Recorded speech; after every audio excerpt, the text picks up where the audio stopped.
Hey everyone, welcome back to Wealth Path. With open enrollment for 2025 here, you might be wondering, what's the best option, an HSA or an FSA? In this video, we'll break down the key benefits of a health savings account, or HSA. In our next video, we'll unpack FSA, or flexible spending account, to help you make informed choices. Let's get started. HSA is a tax advantage account designed specifically for people who have a high-deductible health plan, or HDHP. HDHP works the best if you or your family are generally healthy and don't anticipate high medical costs. In this situation, HSA may be the best choice. For family coverage, it's up to $8,550. And if you're 55 or older, you can add an extra $1,000 as a catch-up contribution. Note that your employer's contribution also counts toward the maximum. For family coverage, it's up to $8,550. And if you're 55 or older, you can add an extra $1,000 as a catch-up contribution.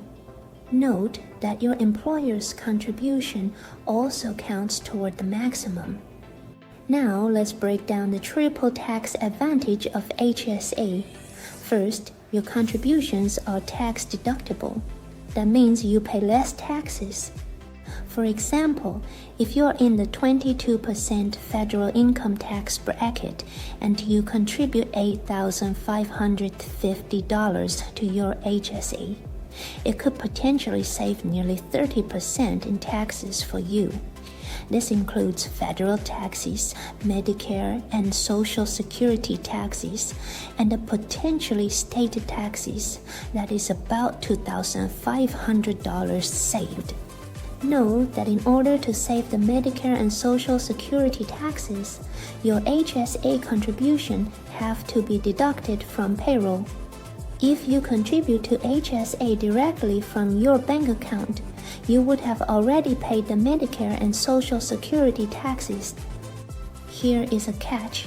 In order to save the Medicare and Social Security taxes, your HSA contribution has to be deducted from payroll. If you contribute to HSA directly from your bank account, you would have already paid the Medicare and Social Security taxes.